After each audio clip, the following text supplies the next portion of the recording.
طبيبي قريب هل سقامي تسمع يقابلني يوم المقفى المشفع.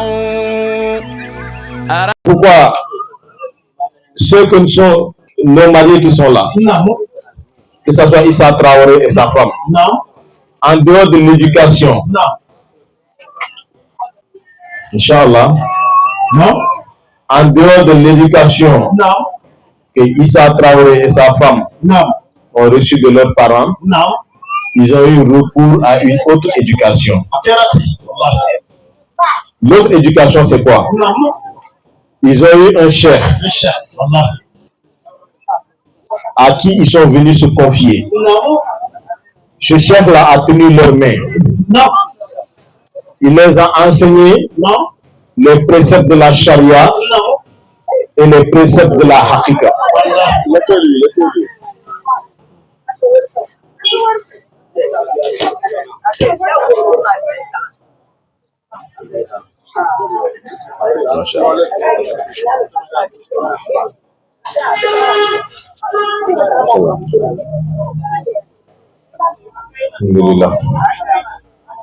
D'accord.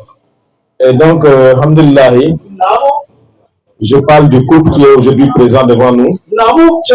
Ils ont reçu une éducation parentale, mais ils ont reçu aussi une éducation spirituelle.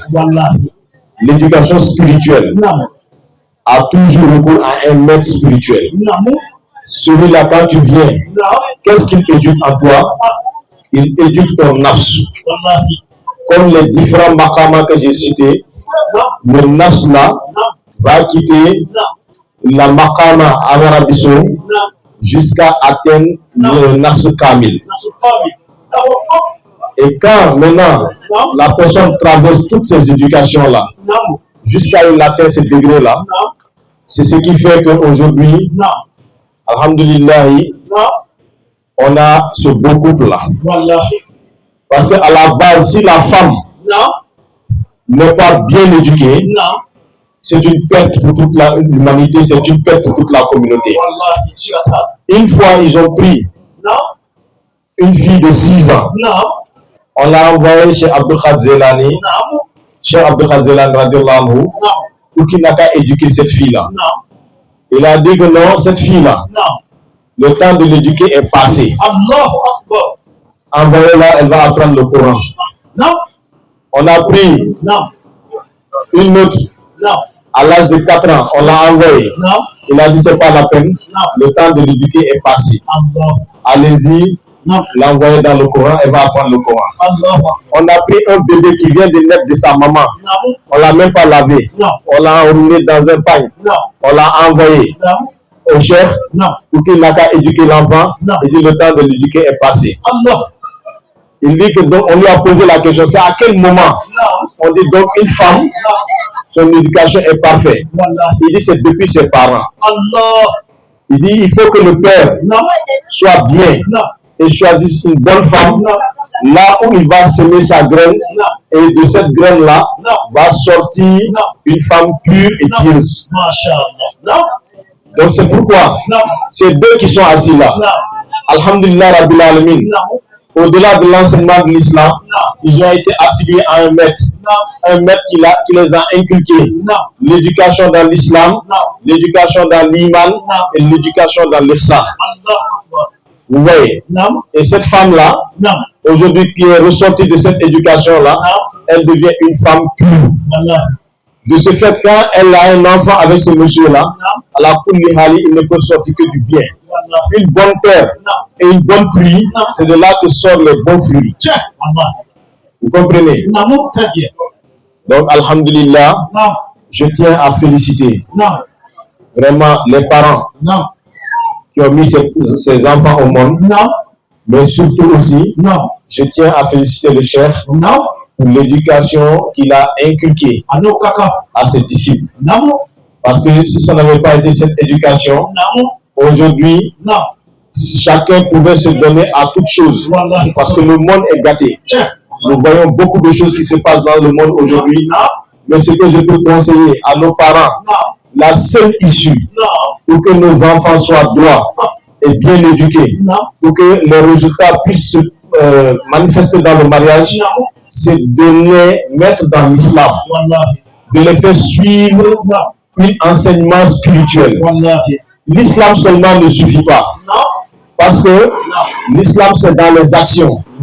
Mais la personne, il faut qu'elle soit pure d'abord avant que ses actions soient pures. Donc, pour la purification de l'homme lui-même, il a recours à un maître qu'on appelle Cheikh Mourabi. Celui qui va éduquer ton nafs jusqu'à ce que le mette dans la hadra d'Allah. Et de ce fait, quand Allah maintenant devient cette personne, maintenant les actions bénies d'Allah se manifestent à travers cette personne-là. Tout ce qu'il va accomplir, ce sont les accomplissements d'Allah. C'est pourquoi le prophète a demandé à ce qu'on se combatte nous-mêmes, qui est le djihad al-nafs. Donc à la base, tous les hommes qui sont passés par cet enseignement-là, des hommes spirituels, ont fondé des couples parfaits. Et ils ont mis au monde des enfants dont on entend le nom partout. Je prends un exemple. Vous prenez la maman, par exemple, de Cheikh Ahmadou Bamba, qui est un grand saint du Sénégal. Quand vous prenez sa maman, une fois, elle était allée puiser de l'eau pour que son mari se lave. Donc, au Sénégal, les maisons du Sénégal, là, il y a des portes d'entrée et des portes de sortie. Donc, c'est derrière la maison que se trouvent les toilettes. Elle a puisé l'eau, elle est allée déposer l'eau dans les toilettes. Elle attendait que son mari maintenant vienne se laver pour qu'elle puisse partir. Le mari, donc, quand il est rentré dans la chambre, il s'est allongé sur son lit et le sommeil l'a pris. Il a oublié sa femme qui était arrêtée derrière avec le seau d'eau. Et qu'est-ce que Allah fait? Il y a une forte pluie qui vient, le vent est venu, la femme est arrêtée là-bas. Tant qu'elle n'a pas reçu l'autorisation de son mari, elle n'est pas autorisée à quitter la douche. Et ce n'est pas les douches comme nous avons aujourd'hui où il y a des toitures. Il n'y avait pas de toiture. Et la pluie est venue, la pluie s'est abattue sur la table. Le vent s'est abattu sur elle jusqu'à le lendemain. Elle est restée là-bas. Son mari se lève. Il va dans les toilettes. Il trouve sa femme est arrêtée là-bas, trempée sous la pluie. Il lui dit, mais toi, qu'est-ce que tu fais là? Il dit que, tu m'avais demandé de puiser de l'eau pour que tu te laves. J'ai envoyé l'eau, mais depuis là, je suis là, je t'attends, tu n'es pas encore venu. Donc je suis resté là. Et son mari lui dit, je jure par Allah, par ta volonté et ta dévotion envers moi, que cette pluie qui s'est abattue sur toi, que cette pluie-là, que Allah remplace ça par des milliards et des milliards envers ton fils que tu vas obtenir et par l'autorisation que tu attendais de moi, que lui aussi, les gens prennent l'autorisation avec lui. Et aujourd'hui, vous voyez la récompense. Elle a mis au monde un grand saint.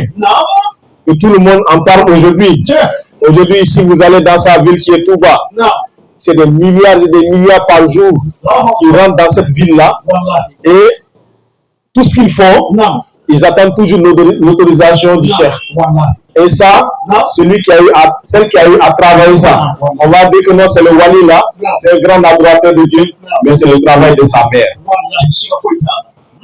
Vous prenez le cas de notre vénéré maître, notre bien-aimé, notre espoir, Fidini wa dunya wa lahirati, Maulana Cheikh Ibrahim Niass, si vous prenez sa mère, Imam Astou Dianka, cette femme, avec plein de vertus, était bénie. Une fois, Aladji Abdoulaye Niass, qui est le papa de Cheikh Ibrahim, il avait reçu un shérif comme étranger chez lui.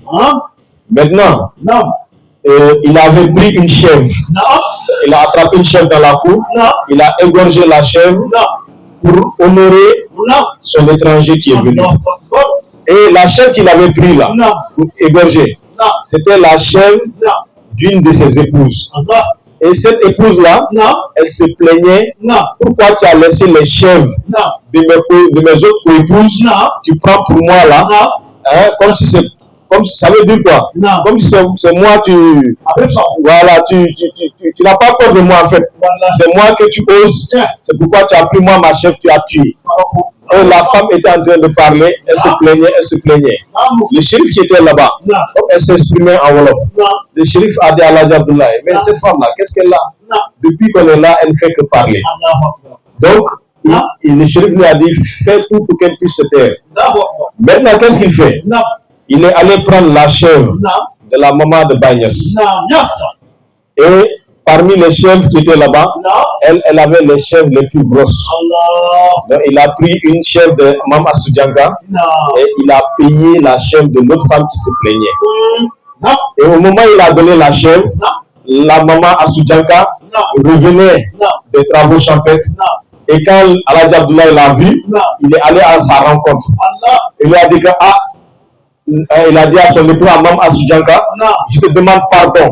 Dès qu'il a dit je te demande pardon, elle s'est mise en genoux et elle a fermé ses oreilles. Il a dit, mais relève-toi. Il dit, non, ce que tu viens de dire là, moi c'est trop pour moi. Toi, Alhaji Abdoulaye, mon mari, pourquoi tu vas me demander pardon? Il a dit, non, il faut écouter ce que j'ai à te dire. Il dit que vraiment j'ai pris la chèvre d'une de tes co-épouses, j'ai tué ça pour le shérif, qui est notre étranger. Elle s'est plainte, j'ai pris ta chèvre et j'ai pris ça pour la payer, pour qu'elle ne se fâche plus. Mme Assoudjanka lui répond. Elle lui dit, toi tu n'as pas à me demander pardon. Parce que cette chèvre que tu as pris là, y compris moi-même, nous t'appartenons. La chèvre t'appartient, moi je t'appartiens. Tu fais de la chèvre ce que tu veux et que tu fais de moi ce que tu veux. Donc voici la réaction de notre maman, Mme Assoudjanka. C'est pas étonnant. Avec un tel comportement, aujourd'hui nous voyons le résultat de son travail. Elle a mis ce wali-là au monde, qui est Maulana Cheikh Ibrahim Niass. La lumière a ébloui le monde entier. Jusqu'à aujourd'hui, c'est la baraka de Mme Assoudjanka là. C'est dans ça que nous sommes actuellement. Parce que la lumière qui a alimenté ces disciples-là, et dans quoi ils se sont connus, jusqu'à le mariage est sorti dedans, c'est la lumière de Cheikh Ibrahim Niass. Et donc, je vais citer aussi un autre exemple. Il y a le cheikh aussi, Cheikh Oumar Foutiyou Tall. Lui, sa maman, elle avait son grand frère. Cheikh Oumar Foutiyou n'était pas encore né. Elle avait mis son grand frère au dos. Elle effectuait un voyage avec Seydou Tall, son mari. Maintenant, nos parents avant, ils se déplaçaient soit en cheval ou à pied. Et dans le voyage, ils étaient à pied. L'heure de Maghrib est arrivée. Donc, ils ont fait une pause pour pouvoir maintenant prier. L'heure de Maghrib. Elle a déposé l'enfant à côté. Son mari s'est mis devant, elle s'est mis derrière. Et il a fait le khabar. Ils ont commencé à faire la prière. Pendant la prière, il y a une hyène qui est sortie des buissons, qui est venue et qui a pris l'enfant. L'hyène a pris l'enfant, et l'hyène les a dépassés avec l'enfant, et il est rentré dans les buissons pour aller manger l'enfant. Le père, il a vu, la maman a vu, mais personne n'a interrompu la prière. Dès qu'il a fait le salam, Seydou Tall s'est retourné envers sa femme. Et il lui dit, toi, comment tu peux laisser une hyène venir prendre ton enfant sous tes yeux et aller le manger sans que tu fasses quelque chose? Elle répond à son mari. Elle dit, toi, tu avais en face le Seigneur Allah. Toi, tu avais que Allah devant toi. Tu n'as pas coupé la prière pour sauver ton fils. Et moi, la femme, j'ai Allah devant moi, j'ai toi devant moi. Si toi, tu avais que Allah, tu n'as pas coupé. Et moi, qui avais Allah et toi devant moi, tu souhaiterais que moi, je romps la prière pour aller sauver l'enfant. Elle dit donc, comment on va faire ça? C'est là le papa lui a dit, Inch'Allah, cet enfant qui est parti là, Allah va remplacer cet enfant là pas meilleur que lui. Non. Et c'est cet enfant qui est né, qu'on appelle El Hadj Omar Foutiyou Tall. Non. Et celui-là, quand il est venu, vous avez vu que beaucoup dans silsila, dans la Tidjania, sont passés par lui. Et je peux dire que même notre Tidjania dans laquelle nous sommes, il fait partie du branchement.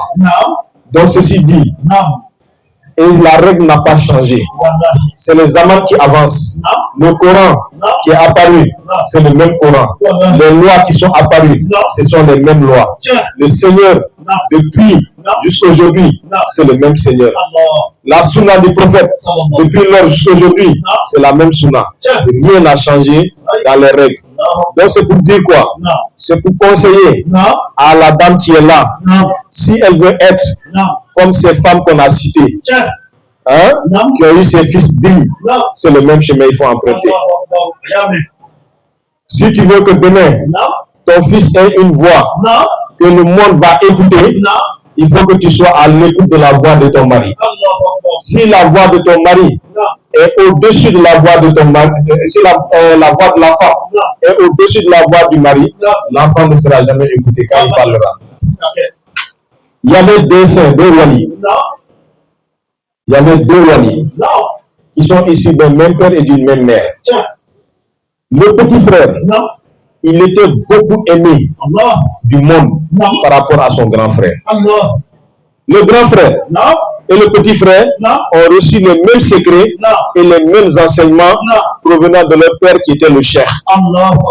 Mais le grand frère, il voit que quand le petit frère sort, les gens ont beaucoup d'amour pour lui, les gens se rapprochent plus de lui. Il est allé demander à son père, est-ce que tu as donné un sirou, un secret à mon petit frère que tu ne m'as pas donné? Parce que je ne comprends pas pourquoi mon petit frère a plus de haïba que moi. Et le papa lui dit, cette question-là, il faut aller demander à ta mère. C'est ta mère qui peut te répondre. Et ce dernier-là est allé voir sa maman. Il a poursuivi sa maman pour qu'elle lui réponde ce qui s'est passé, pourquoi le petit frère est mieux béni que lui. Bon, à chaque fois, sa maman lui dit que c'est Dieu. C'est Allah qui a voulu ainsi. Il faut accepter ça comme ça. Il dit que je sais que c'est Allah. Mais le fait que mon papa a dit de venir te demander là, c'est qu'il y a quelque chose. Et là, sa maman lui dit, ce que moi je peux te répondre par rapport à ça. Au moment qu'on me donnait en mariage à ton père, je n'étais pas d'accord avec le mariage. Je n'aimais pas ton père.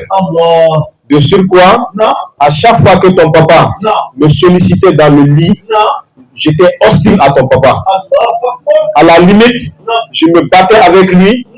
Et c'est dans ces conditions-là, j'ai pris le ventre. Je suis tombé enceinte de toi. Et donc, il dit, c'est par là que toi tu es né. Mais d'ici que toi, je vais tomber enceinte de ton petit frère, ça a trouvé que j'ai eu plus.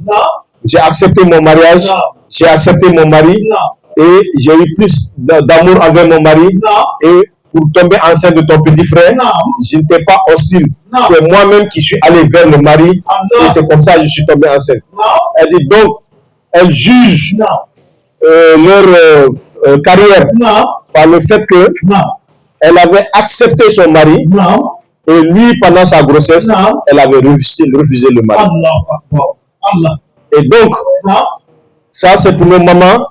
Si vous souhaitez vraiment avoir des enfants, Inch'Allah, qui seront bénis, il faut éviter et faire attention à ne pas frustrer le mari lors de l'accouplement dans le lit conjugal.